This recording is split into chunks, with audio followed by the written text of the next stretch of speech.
Halo, shalom, shalom, teman-teman. Kita ketemu lagi dengan Mary. Kita belajar kitab ya. Hari ini judul saya adalah saat Allah membiarkan bangsa-bangsa berhala yang ada di kerajaan kamu.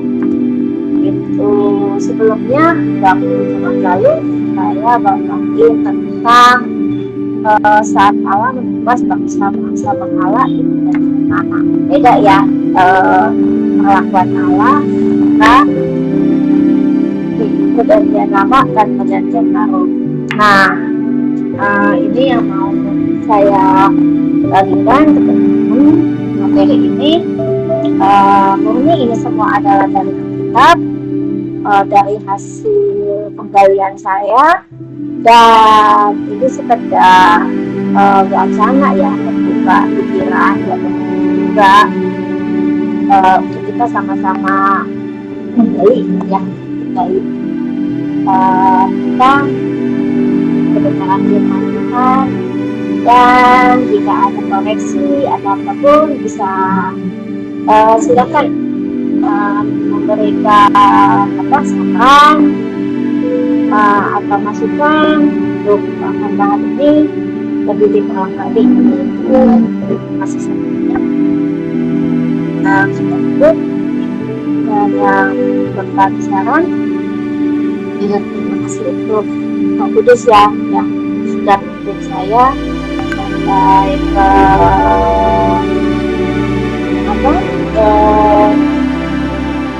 episode ke-30. Terima kasih Tuhan Yesus ya. Oke, saya mari kita berdoa. Terima kasih Bapa di surga atas segala kebaikan dan keberkahan ajaib Tuhan. Rencanamu sangat besar, luar biasa dan dahsyat, dan banyak hal kami boleh mengikuti dalam beragam dimensi dan aspek. Tuhan Yesus pimpin kami juga waktu, tolong kami bisa berjalan dengan baik, fungsinya untuk materi yang dibawakan di saya juga teman-teman, sehingga semuanya buat kemuliaan Tuhan dan kami boleh tetap berada dalam kebenaran yang kami. Terima kasih Bapa. Ya, amin. Oke, kita akan mulai. Topik saya saat ini seperti yang saya bilang di awal adalah saat Allah membiarkan bangsa-bangsa berhala di perjanjian dan ada perbedaan jelas ketika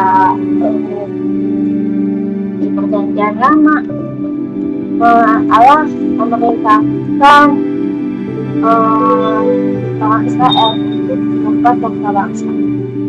Terus gunanya adalah supaya mereka tidak mencemarkan atau mengajarkan hal-hal yang penyesatan yang berbeda dengan kebenaran Tuhan. Tetapi ketika di perjanjian baru, waktu itu zaman raja-raja udah nggak ada ya waktu itu Israel dalam penjajahan atau dalam otoritas kekuasaan Romawi, sehingga kerajaan Israel sudah tidak berfungsi seperti negara. Di dalam perjanjian baru saya nggak menemukannya lagi tentang raja Israel saat itu ketika di perjanjian baru, dan itu menjadi berakhir di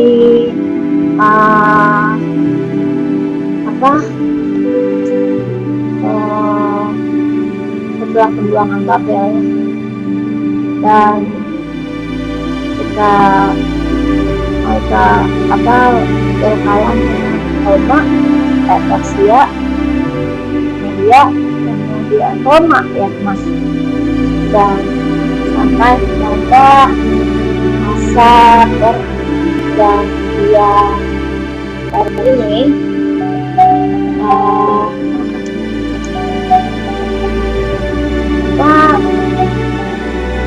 Allah menerapkan yang nah, jadi tetap pada konsepnya saya memahami ketika Allah memilih dan mengutus orang-orangnya seperti yang saya taruh di gambar ini. Allah itu memilih secara acak orang untuk dinyatakan pekerjaan-pekerjaan Allah itu pada seseorang. Jadi Allah tidak memilih orang itu berdasarkan namanya gitu. Tetapi memang ada pengecualian khusus untuk Tuhan Yesus misalnya. Dari awal bahkan kelahiran Tuhan Yesus oleh perawan Maria, dibilang perawan Maria. Jadi Maria mengandung bukan karena hasil hubungan perempuan dan laki-laki, tapi karena dari benih Roh Kudus. Juga ada Yeremia, Yesaya ya, dari kandungan, sejak dari kandungan itu dia sudah dipilih Allah. Nah, dan contoh perjanjian baru Allah memilih secara acak, misalnya orang buta ya, yang ada di bait Allah yang di depan itu. Nah, si orang buta itu waktu itu Tuhan Yesus tanya, orang buta itu bisa buta karena kesalahan siapa? Kesalahan anaknya kah? Orang buta itu lebih baik atau kesalahan orang tuanya? Yesus jawab, bukan keduanya. Jadi dan Tuhan Yesus sudah menegaskan ada pekerjaan Allah yang harus dituntaskan dalam kehidupan orang kita itu. Nah, itulah sebabnya saya yakin dengan konsep ini bahwa Allah memilih secara acak. Jika Allah juga memilih saya dan saya bergumul berbeban untuk menggali banyak kebenaran firman Tuhan, belajar dan membagikan materi itu kepada teman-teman. Dan saya pikir juga Allah memilih juga ya untuk menggali banyak hal di Alkitab, di firman Allah itu. Karena dengan hal itu kita akan menjadi lebih mendapatkan pengalaman yang lengkap, tadi dikatakan walaupun itu kita kalau buku tapi dia itu. Yang kedua, ketika kita bisa menggalinya, kita belajar ya, ketika kita senang menggali, otomatis kita jadi pengen belajar terus kan. Nah, Allah itu di dalam Alkitabnya dia tuh ingin memperkenalkan dirinya. Nah, sifat-sifat Allah seperti apa, karakter Allah seperti apa, untuk kekuasaan Allah yang besar kita bisa lihat dari ciptaan-ciptaannya, dari perbuatan-perbuatannya yang ada di bumi ini ya, jejak-jejaknya ada, misalnya kerajaan ya, termasuk perbuatan kita. Dan setelah Allah memperkenalkan karakternya, sifatnya, siapa dia, Allah ingin mengajarkan bagaimana caranya kita bisa hidup di dunia ini dengan bijaksana, dengan penuh hikmat, dengan pandaian, sehingga Allah ingin kita ini menjadi pengelola bumi yang yang yang sungguh menjadi representatif alam. Selain itu, selain dia mengajarkan tulisannya, firman-Nya, Allah pun memberikan bimbingan. Jadi mulai dari perjanjian lama, perjanjian baru, selalu Allah memberikan bimbingan. Misalnya di perjanjian lama ada hakim, ada raja ya. Terus ada di perjanjian baru ada Tuhan Yesus sendiri, firman ya. Kemudian ada rasul-rasul yang memimpin dan sudah mengajarin sampai kepada kita ketika Tuhan Yesus harus saya dan dilakukan. Tuhan Yesus juga turun Roh Kudus kita belajar kebenaran firman Tuhan, kita belajar tentang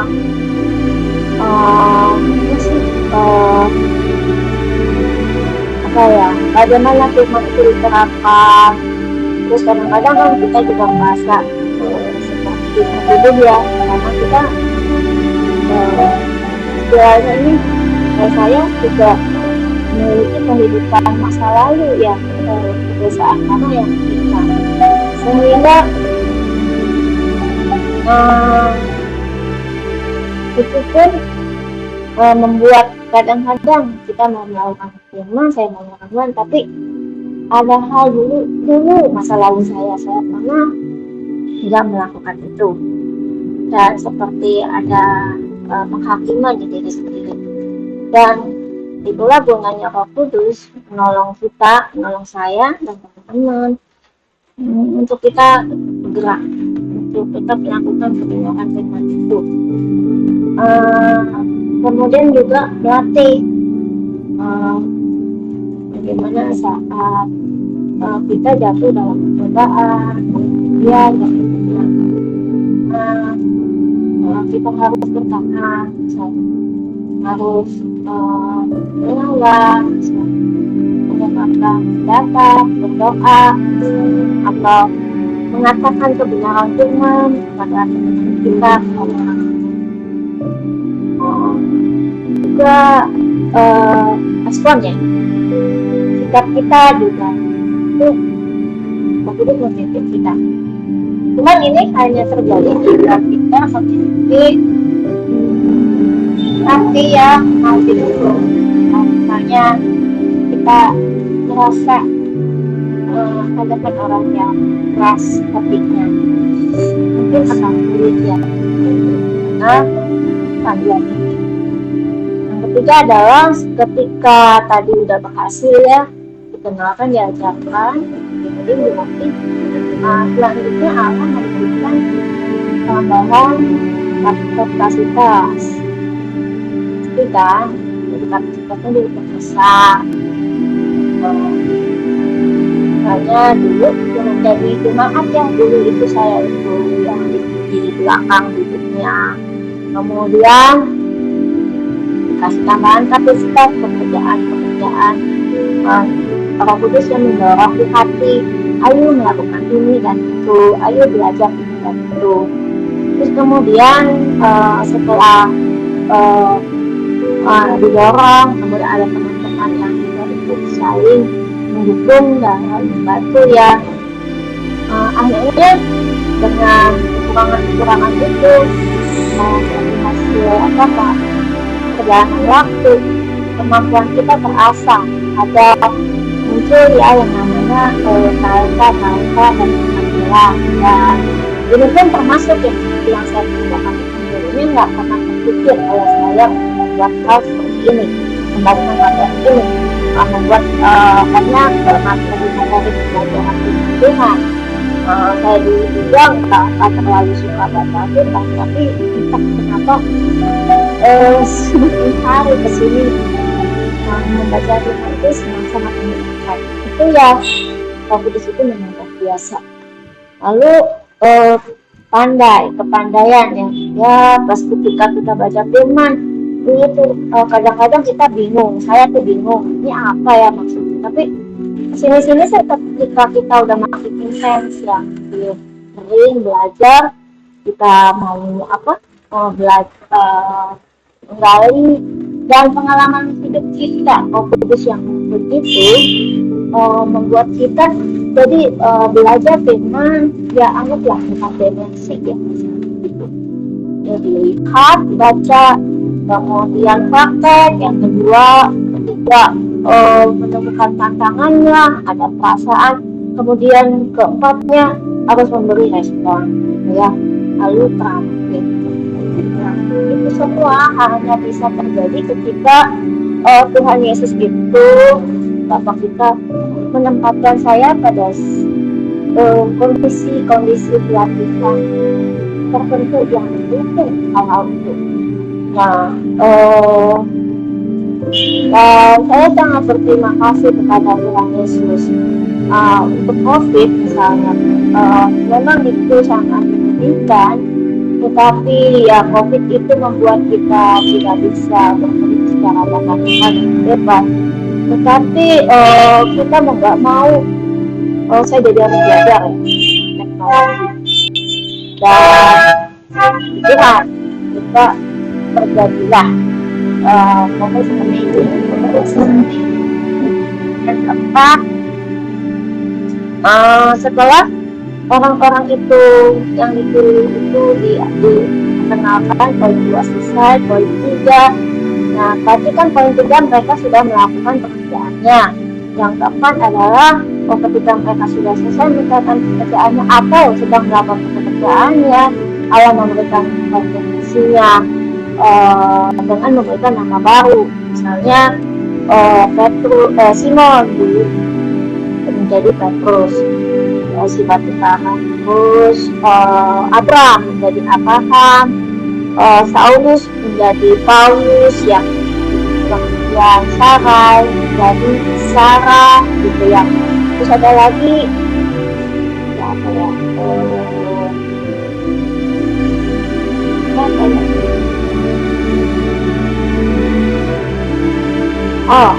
Yang paling hebat tadi kan Tuhan Yesus itu kan ketika Yesus waktu keluar dari Yesus kita baca ya, kita kan pas dia sudah menyelesaikan misinya salib dan bangkit, namanya itu sebetulnya Tuhan Yesus. Nah, itulah yang terjadi ketika Allah memilih dan mengutus orang-orangnya. Ya, kita masuk ke saat Allah membiarkan, sepertinya membiarkan bangsa-bangsa berhala di Perjanjian Baru sampai saat ini.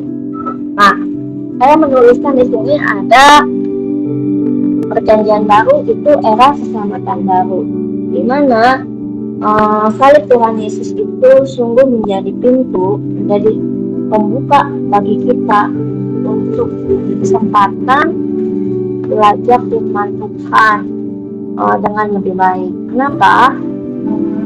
Karena yang kita sudah pelajari firman Tuhan itu dari orang-orang tua kita, para pendahulu kita itu udah nggak sempurna, sehingga Allah perlu memberikan pembaharuan melalui salib Tuhan Yesus. Nah, jadilah kita seperti saat ini. Dan jadi Allah memberikan kesempatan baru buat kita. Jadi kalau dulu yang nggak ikutin baung gitu ya, wah bukan, sekarang enggak. Yohanes 1 ayat 16 sampai 17 dibilang karena dari kepenuhan Allah kita dan kita semua telah menerima kasih karunia demi kasih karunia. Jadi kasih karunia itu dari Allah bukan cuma satu, tapi kasih karunia demi kasih karunia. Salah satunya adalah pengampunan. Ketika firman Tuhan kabur, kita baca, maunya sih kita kerjain, karena kita masih terikat dengan kebiasaan lama kita, yang mungkin kita masih belum kecil. Nah, kasih lagi pengakuan. Nah, salah satunya itu kasih karunia dan kasih karunia. Sebab hukum Taurat diberikan oleh Musa, tetapi kasih karunia dan kebenaran datang oleh Yesus Kristus. Puji Tuhan ya. Seperti kita lihat di sini ada para tentara yang sedang briefing, pelatihan mereka harus memberikan respon di tengah lapangan pekerjaan mereka atau yang sedang. Dan di Lukas 5 ayat 32, Tuhan Yesus bilang, aku datang bukan untuk memanggil orang benar, tetapi orang berdosa, supaya mereka bertobat. Puji Tuhan ya. Jadi, Tuhan Yesus itu memang sungguh datang buat saya yang tak ngerti apa-apa. Tuhan Yesus juga datang buat teman-teman semuanya yang awalnya juga bingung-bingung ya. Nah, terus sekarang ketika Tuhan Yesus datang, Tuhan Yesus nggak melihat latar belakang saya yang berdosa itu, kekurangan saya, keras kepalanya saya, baunya saya dulu. Tuhan Yesus cuma mau saya bertobat, dan Dia memberikan kesempatan. Dia memperkenalkan lagi, Dia melatih lagi, Dia memimpin lagi. Wah, luar saya. Nah, inilah yang dikatakan penjelasan ini yang benar-benar saya juga ya, di Yohanes 10 ayat 1-10 tentang gembala yang baik. Tuhan Yesus mengklaim dirinya adalah pintu. Tuhan Yesus di Yohanes 10 ayat 1-10 dibilang, maka kata Yesus, sekali lagi aku berkata kepadamu, sesungguhnya akulah pintu ke domba-domba itu. Itu kan dikasih tulisan di 14 ya. Semua orang yang datang sebelum aku adalah pencuri dan perampok, dan domba-domba itu tidak menyenangkan mereka. Nah, siapa sih yang dimaksud? Orang yang datang sebelum Tuhan Yesus gitu. Ya mungkin termasuk para utusan-utusan yang menyebut diri mereka utusan Allah, tetapi bukan. Kan dikatakan pencuri dan perampok, dan domba-domba itu tidak mendengarkan mereka. Nah, domba-domba nggak mendengarkan, jadi tidak mendapat. Kenapa tidak mendengarkan? Jadi tidak ada pemeliharaan, coaching, sentuhan ya dari si gembala-gembala itu. Nah, akulah pintu, kata Tuhan Yesus. Bagi siapa masuk melalui aku, dia akan selamat, dan dia akan masuk dan keluar dan menemukan padang rumput. Jadi Tuhan Yesus adalah firman yang menjadi manusia. Ketika Tuhan Yesus menjadi manusia, Dia membuat percontohan bagaimana manusia yang terbatas itu melakukan kewajibannya, ketaatannya, ketentuannya, ketuhanan. Biasa ya. Kemudian pencuri datang hanya untuk mencuri dan membunuh dan membinasakan. Aku datang supaya mereka mempunyai hidup dan mempunyainya dalam segala kelimpahan. Jadi ada perbedaan jelas orang-orang yang datang sebelum Tuhan Yesus itu tidak memberikan domba-domba itu kehidupan, malah domba-domba itu hanya menjadi domba sembelihan dan mereka kekurangan. Tetapi ketika Tuhan Yesus datang, Tuhan Yesus gembala yang memberikan kita kehidupan, hidup ya. Tuhan Yesus di kayu salibnya mengampuni banyak dosa, semua dosa awal akhir yang akan datang, dan mempunyainya dalam segala kelimpahan. Kita memiliki hidup. Tapi enggak ada yang bilang, kalau itu udah diampuni, kan udah ya, berarti kalau kita bikin dosa lagi udah nggak dianggap. Yang nggak begitu dong ya. Kita udah dibersihin nih, perasaannya udah bersih dan nah harusnya kita kan hidup dalam eh, kondisi bersih itu kan, dan harus menjaga dan terus menerus memeliharanya, bukan malah merasa oh udah dibersihin dulu ya gitu, jadi sekarang boleh gitu, enggak. Jadi supaya ketika kita masuk ke kerajaan Allah itu adalah kudus. Allah ingin ketika kita mau hidup dalam kebenaran firman, kita memang harus dibersihkan dulu. Kalau enggak, itu akan sulit bagi kita untuk hidup dalam kebenaran firman. Jadi ketika kita menggali firman itu mungkin gampang, kita bisa baca bukunya di buku Alkitab kita, atau zaman sekarang kita bisa cari di internet kata-kata artinya dan lain sebagainya. Tapi untuk itu kan baru dimensi 2 ya. Nah, untuk dimensi ketiga untuk melakukannya tetap ada hal-hal yang dibutuhkan di dimensi keempatnya. Kita harus menemukan yang mendapat Roh Kudus, ya, air yang menyajikan kita.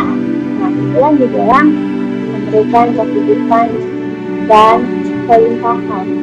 Nah, ketika ada satu firman, misalnya contoh mengampuni musuh, itu memang sebagian besar kebanyakan umumnya sangat sulit.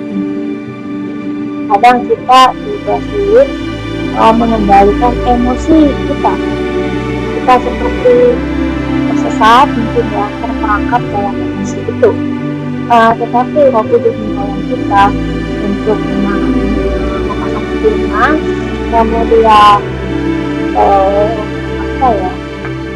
ada penghiburan ketika kita berdoa, kalau kita berdoa kemudian dalam kita bisa berdoa dan kita penuh dalam kelimpahan apa kita cerita iman harapan, dan ketika kita memiliki itu kita akan terus setiap mencari menggali kebenaran firman. Nah, untuk satu yang berkelanjutan ini untuk sampai di dimensi ketiga dan keempat itu kita dimasukkan ke arena pelatihan di tengah peningkatan global. Waktu itu juga orang-orang di perjanjian lama, orang-orang Israel di Hakim 3 ayat 1-2 itu demikian. Inilah bangsa-bangsa yang dibiarkan Tuhan tinggal untuk mencobai orang Israel itu dengan perantaraan mereka, yakni semua orang Israel yang tidak kenal perantaraan, orang yang tidak kenal perantaraan. Maksudnya hanyalah supaya keturunan orang Israel yang tidak mengenal perang sudah itu dilatih berperang oleh Tuhan. Jadi walaupun waktu itu Yosua udah berhasil langsung kan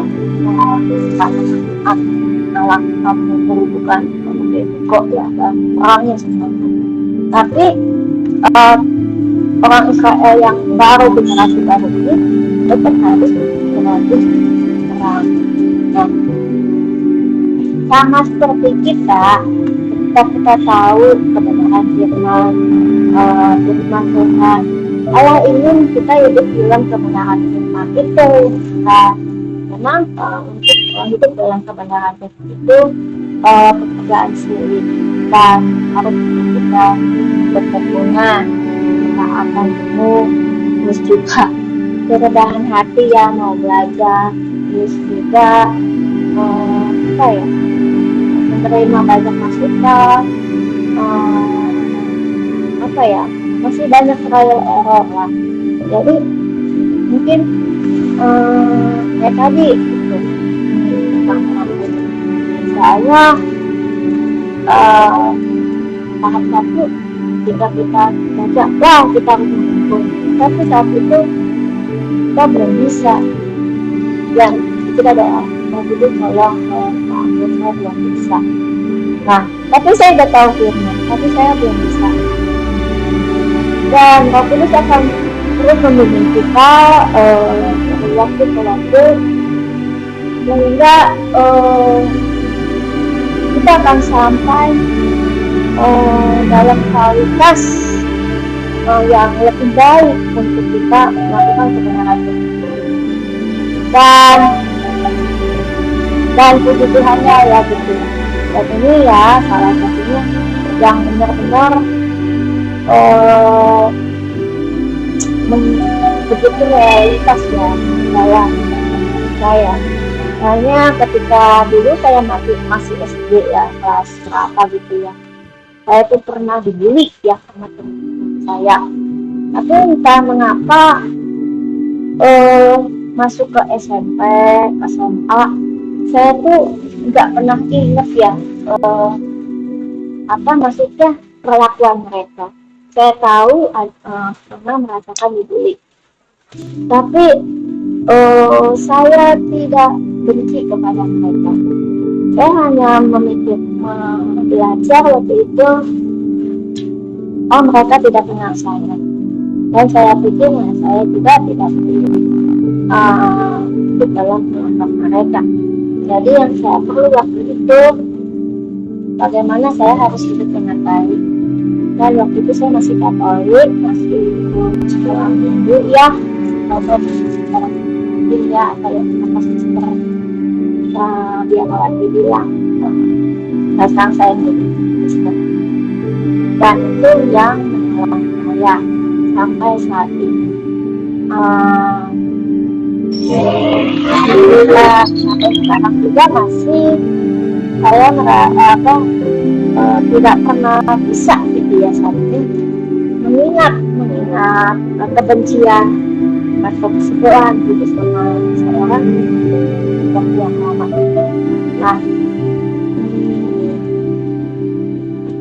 Nah, di Galatia 6 ayat 8 sampai 8. Jangan sesat, Allah tidak membiarkan dirinya dipermainkan. Jadi ketika Allah masih firman, benar, nah itu harus dilakukan.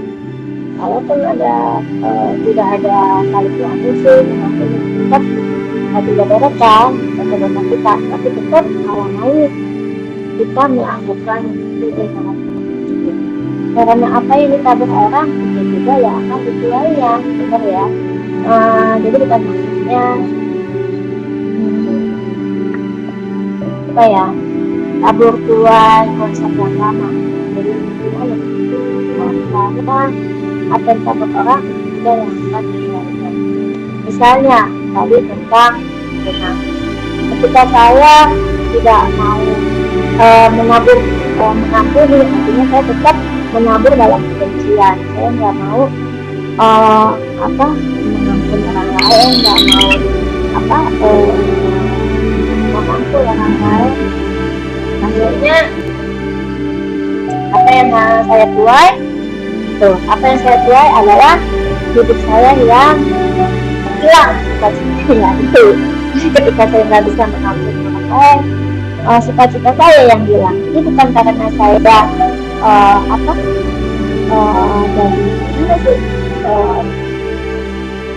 orang lain menjadi lebih jahat atau gimana gitu. Pokoknya ketika saya nggak bisa mengampuni, saya jadi hilang sukacita. Padahal yang saya butuhkan adalah sukacita dari Tuhan yang penuh. Sehingga otomatis mau nggak mau saya lebih memilih memprioritaskan hidup dalam kebenaran kita. Ya, itulah yang membuat sukacita saya penuh. Sebab barang siapa menabur dalam hatinya, dia akan menuai kebinasaan dari daging. Nah, jadi benar kan? Kalau saya menabur dengan kebencian saya akan menuai kebinasaan dari daging. Saya nggak bisa bersukacita lagi kan, hilang sukacitanya. Dan tapi kan itu bilang ada dari abad takdir, luka batin, dulu ada dibilang itu kok bisa. Walaupun ada juga yang penjelasan saintisnya katanya sakit itu karena nggak ada sel T gitu, sel Venus katanya. Jadi itu yang saya pelajari. Tapi kenapa kok bisa ada omongan seperti ini? Ada survei. tentang korelasi antara kebencian, tingkat banyaknya kebencian atas orang kanker yang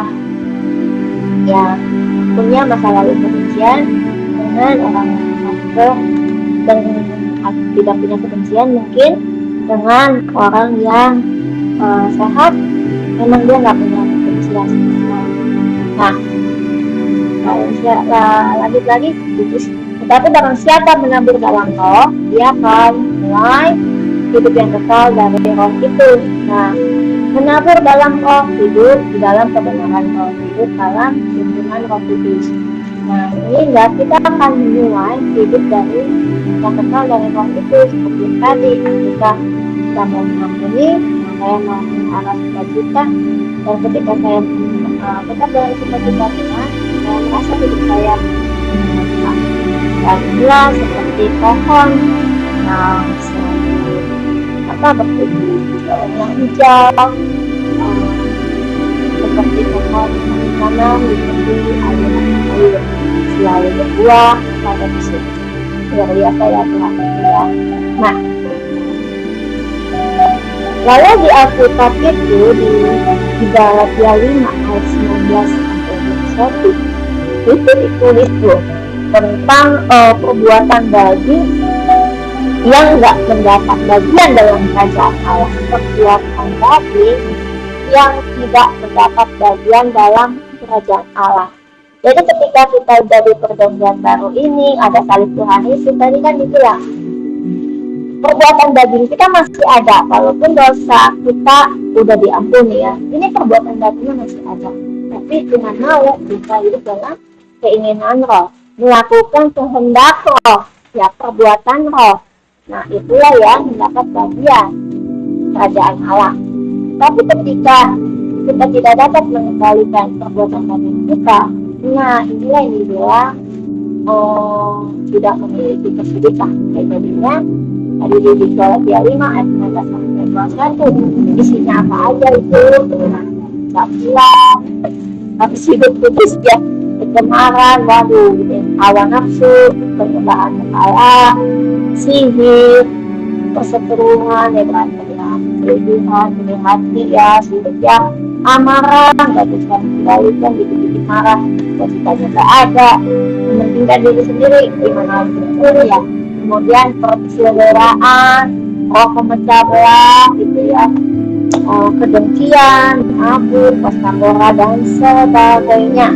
Nah, jadi bilang enggak yang melakukan itu tidak mendapat bagian dalam kerajaan. Ini adalah bukti bahwa ketika kita memang Tuhan Yesus sudah disalibkan, berikan keselamatan kepada kita cuma, tetapi perbuatan daging ini masih ada. Jadi kalau kita tidak bisa mengendalikan perbuatan daging ini, nah inilah yang membuat kita nggak bisa hidup dalam kerajaan Allah. Jadi maksud saya adalah perbuatan daging kita ada, yang adalah kita adalah harus mengendalikan. Kita tahu tentang hawa nafsu, tapi kita akan lebih memperhatikan aku lebih menyenangkan. Jadi kita nggak itu. Nah, lebih jauh lagi, kenapa perbuatan daging itu tidak mendapat bagian dalam kerajaan Allah seperti kambing dan Allah. Seperti Korintus 6 ayat 1 sampai 3 dan 9. Nah, itu di Alkitab ditulis ini, apakah ada seorang di antara kamu yang ketika berselisih dengan orang lain berani mencari keadilan pada orang-orang yang tidak benar, dan bukan pada orang itu? Bagaimana kan hanya juga kan kita berselisih, misalnya orang benar, terus kita berselisih, apakah kita mau cari keadilannya dengan orang-orang yang tidak benar? Dengan maksud apa? Supaya kita dibenerin? Nggak bisa kan? Tetap kita harus cari orang tersebut untuk mengetahui, karena Alkitab itu adalah untuk menyatakan kesalahan diri kita untuk dalam kebenaran. Lalu ada lagi pertanyaan, atau tidak tahukah kamu bahwa orang kudus akan menghakimi dunia? Wah, orang kudus ya, ketika dia sudah berhasil hidup dalam melakukan perbuatan baik itu, dia dikasih kesempatan tugasnya menghakimi dunia. Luar biasa, itu hal yang penting ya. Tidak tahukah kamu bahwa kita akan menghakimi malaikat-malaikat? Wah, tadi menghakimi dunia, sekarang menghakimi malaikat. Lalu yang terakhir, atau tidak tahukah kamu bahwa orang yang tidak adil tidak mendapat bagian dalam kerajaan Allah? Dibilang orang-orang yang tidak adil tidak mendapat bagian dalam Allah. Jadi orang-orang yang melakukan perbuatan daging tidak mendapat kerajaan Allah. Orang-orang yang melakukan perbuatan daging berarti orang yang tidak adil. Wah, ini orangnya selfish gitu ya. Oke. Nah, orang yang dengan perbuatan daging ini itu artinya juga mereka tidak berlatih dalam kebenaran firman. Nah, itu di Yudas 1 ayat 8, ayat 10, 16 menulis demikian. Nah, juga Yudas 1 ayat 18 19 mereka hidup dalam hawa nafsu ya. Hawa nafsu yang biasa itu mencemarkan tubuh, tidak menghargai kalau tubuh ini punya Allah ya, pemberian Allah. Terus kehidupan kita juga dari Allah juga dan dari kita sendiri. Terus menghina kekuasaan Allah ya, ini kan lebih parah lagi kalau orang-orang yang tidak mengenal firman,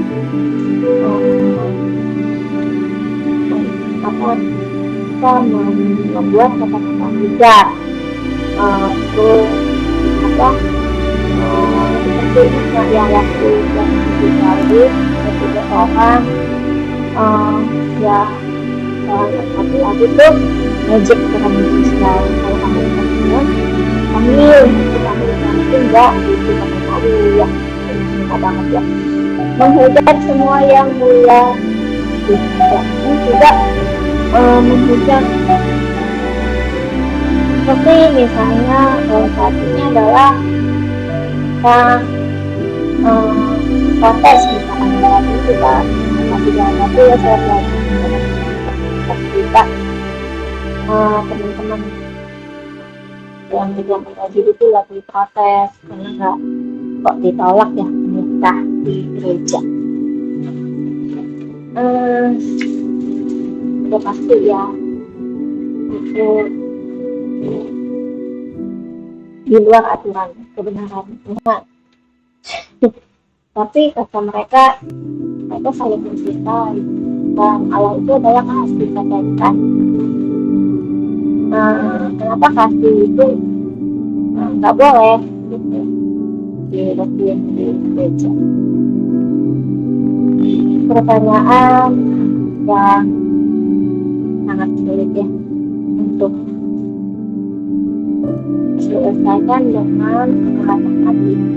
Kasih itu benar dari Tuhan Allah dan yang jadi persoalannya tidak ada ketidaksesuaian tentang kita mesti setuju ya. Nah, saya kembaliin lagi. Jadi ada baiknya kita tahu kebenaran Tuhan. Masih sulit kita berdoa aja ya, terus tapi ya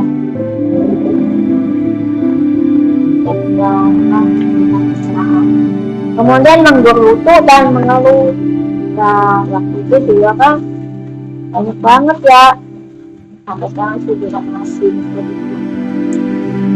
Misalnya pas COVID waktu awal-awal sih juga pernah tuh habis saya juga udah minta maaf, kenapa kok udah mulai cara dulu itu dikasih COVID lockdown yang kita gimana sih gitu. Tapi Tuhan itu baik ya, kakak kita tahu di balik setiap peristiwa itu awalnya itu sangat berat ya kita tapi Allah itu sudah. Dan banyak hal juga saya masih belajar, saya juga mampu buku,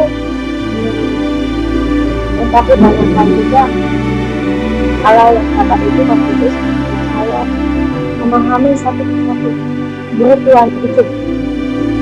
Saya ada di mana sendiri ya, yang saya butuhkan itu yang satu itu tidak tepat. Mungkin teman-teman juga melakukan ya. Yang kelima, hidup menurut itu kalau nafsu ada juga dia bahwa kita jadi berkatin loh di kita memang menangnya juga maka boleh dan tapi kan ya memang boleh sih, cuman kan ada kebenaran firman Tuhan ya aturannya. 6. Mulut yang memperkatakan kataan tidak benar. Wah, ini juga sering banget ya. Jadi ketika kita dalam kondisi kita meragukan atau kita tidak percaya dengan hal seperti yang saya lakukan juga pernah. Mungkin juga nggak terucapkan ya, cuma dalam hati ya. Juga nggak begitu. Itu saya bilang kan. Perlahan saya mendapat kepikiran waktu di sini. Kemudian menjilat untuk mendapatkan keuntungan. Nah, namanya juga sih, habis kalau nggak jilat gimana? Katanya nggak ada pangkat, tapi gimana kan? Tapi sekarang saya juga belajar untuk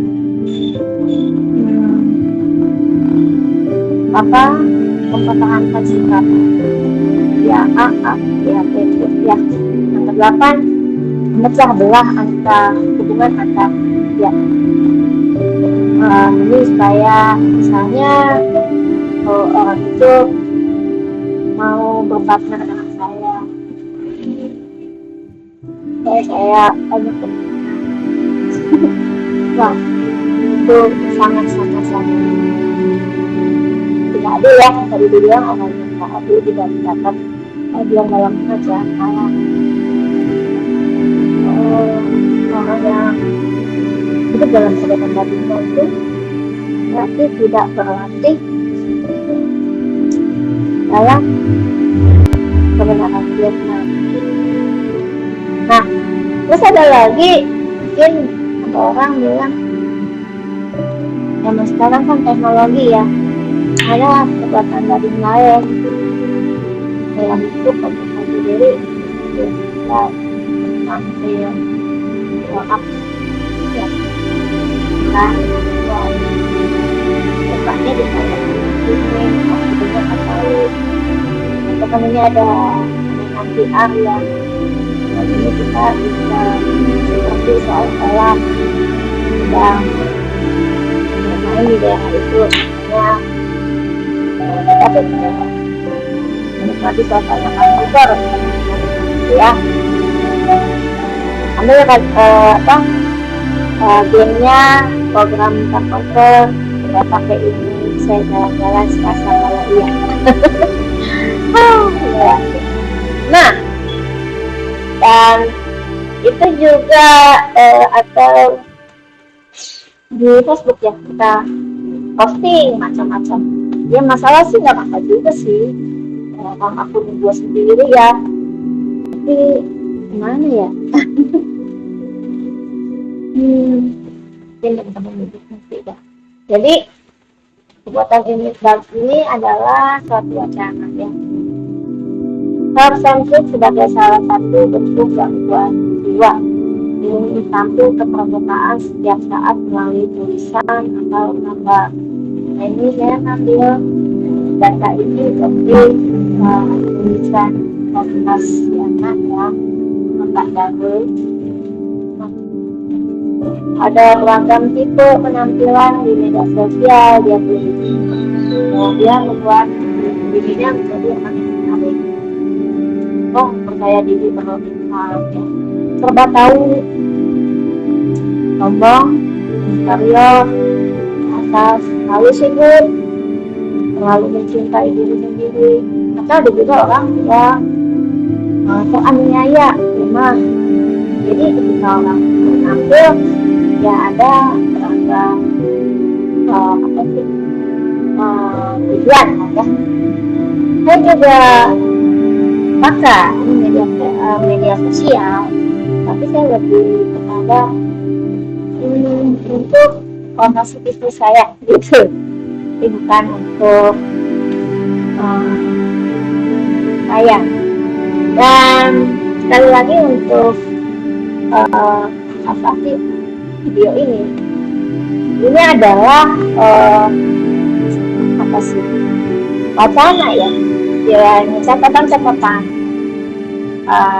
dasar awal yang mungkin teman-teman bisa lagi, ya boleh ya memberikan komentar di kolom chat, memberikan masukan ya tentang ini kan yang tadi saya pikirkan ketika membuat konten ini. Ini adalah buat program kita terus kembali dan konsep dalam Tuhan. Dan di kompas yang itu juga bilang, Bapak Baru bilang ketika orang-orang yang nampil sedangkan itu akan menimbul efek ketagihan. Nah, jadi dia akan posting terus. Ketika dia posting, kekecewaan itu akan berlebihan ketika diabaikan. Karena posting nggak ada yang respon gitu ya, terus diejek. Aduh. Tapi kalau saya beda, ini adalah kebenaran firman yang saya bagikan. Jadi saya ngajakin teman-teman yuk kita yuk lebih menggali firman Tuhan. Udah akhir zaman nih, daripada kita terjerat dengan beragam apa sih namanya tuh ketakutan berita-berita ya yang apa ya, yang global, tadi ini perang lah, Ukraina Rusia, terus huru hara lah di Brasil, Syria, bingung juga ya. Kemudian Cina juga yang orang masih pada nggak boleh keluar masuk katanya, masih lockdown gitu lah orang ya. Daripada kita terjebak dengan kekhawatiran itu, yuk saya ngajak teman-teman kita mendingan gali firman Tuhan deh. Kayak apa yang kita mau lakukan, bagaimana membuat diri kita lebih bahagia. Nah, firman Tuhan itu terbukti. Firman Tuhan itu mengkoreksi, mengajarkan. Dan firman Tuhan di Yudas 1 sampai 12 dia bilang nasihat untuk berjaga-jaga dan terus berusaha. Apa? Jadi keinginan kok. Jadi di ayat 3c kita harus mempertahankan iman, keteguhan kita, ketaatan kita, keyakinan kita, seperti yang sudah disampaikan dalam Kudus orang yang hidup dalam kebenaran Tuhan dan itu. Kemudian kita juga dinasihatkan Yudas itu untuk kita masing-masing kita membangun diri sendiri di atas dasar iman yang paling suci. Nah, membaca firman baik, kalau kita memahaminya, menggalinya atas dasar iman yang paling suci, bukan pikiran kita sendiri yang ujungnya untuk memenuhi keuntungan pribadi kita. Itu benar ya. Sehingga kita harus bergerak dalam waktu itu. Yang ketiga, kita bilang kita harus memelihara diri kita nih dalam ketaatan mengerjakan kebenaran firman sambil menantikan kedatangan Tuhan yang akan datang. Disuruh tetap mengerjakan kebenaran, menantikan kedatangan Tuhan. Karena kan di firman kan adalah dia bilang, Tuhan aku udah melakukan ini loh, itu ya, kita udah pelayanan, udah beribadah loh, ini. Tapi kata Tuhan apa? Aku nggak kenal kamu. Aduh, kayaknya menyedihkan sekali ya. Jadi Tuhan cuma kenal sama kita kalau kita melakukan kebenaran Tuhan seperti kita. Ketika dia datang, Tuhan ini aku kok dia Mary, makasih. Tuhan, tapi teman-teman juga mau seperti itu ya. Nah, ketika kita tadi hidup dalam berjaga-jaga kewaspadaan diri itu, nah yang Tuhan inginkan adalah alam kita tuh berakal dengan hidup di dalam kondisi kebenaran firman, bertumbuh dalam kebijaksanaan pengetahuan hikmah kebenaran firman. Kita melakukan perbuatan baik ya, berbuat lebat dan berbuat uang. Kemudian Allah menambahkan memberikan karunia demi karunia, mengajar, hanya bernubuat,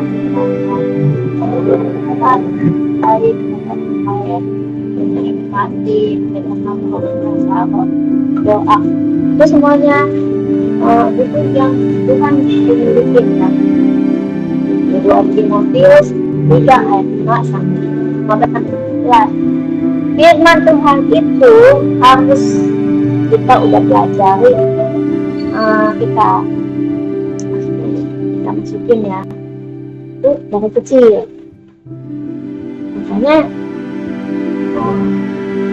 itu sangat kritikal ya, ketika untuk guru-guru sekolah minggu. Memang kita harus sungguh-sungguh, walaupun memang kita ngajar itu juga kalian ketemu anak-anak itu juga ya kalah. Tapi itu adalah hal yang sangat kritikal, apalagi dengan orang tuanya yang itu berjanji banyak waktu ya dengan mereka. Kita harus membuat memberikan pengalaman baik mereka. Kita harus berjuang setiap orang ya, orang tua sudah kecil orang kita dua khidmat itu untuk mengajarkan tentang kesalahan yang tinggal di kelakuan tadi ya, mendidik orang-orang kebenaran. Dari mana orang muda bisa menyelamatkan kehidupan kelakuannya dengan Tuhan yang sedang ada hikmat yang mengajarkan, ada hikmat baik kelakuan, ada hikmat orang. Ini semua sangat perlu. Tadi kan Tuhan bilang kita diperlengkapi. Karena kita ini makhluk ciptaan Allah, kepunyaan Allah untuk melakukan perbuatan baik. Dari kita kecil ini ya, kita baca firman Tuhan itu adalah penyebab untuk ya apple of eye. Maka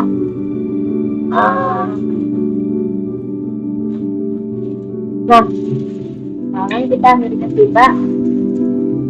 Tadi selesai pembahasan saya tentang ketika Allah membiarkan orang-orang berhala di perjanjian baru, membiarkan karena kita ada di dalam arena perang. Dia mau kita berperang tadi ya, perangnya bukan pakai tangan fisik di dengan kita berkembang kita dan teman-teman saya akan mengajak teman-teman yuk kita belajar tentang orang-orang percaya di masa reformasi. Jadi orang percaya ini tentang dan puji Tuhan kita masih dalam kemurahan Tuhan. ajaib itu. Sampai kita akan Bapa yang Maha Baik, terima kasih Roh Kudus atas segala kebaikan dan kekurangan-Mu untuk saya. Nah, teman-teman, kita juga berdoa untuk Anda, teman, Bapak Ibu. Tidak ada kata terlambat jika kita mau belajar hidup dalam kebenaran. Berikan dirimu dipimpin oleh Roh. Tidak ada orang yang terlalu tidak berguna, sangat berguna. Saya akan itu datang dalam kerja, masing-masing kita harus melakukan berdoa Roh Kudus yang Maha Baik menolong teman-teman menemukan cita-cita dan menemukan hikmah, menemukan dalam kebenaran, dalam terang hidup yang bersifat Tuhan, dalam kebenaran Tuhan. Kalau terima kasih teman-teman, sampai teman depan. Tuhan Yesus memberkati. Salam.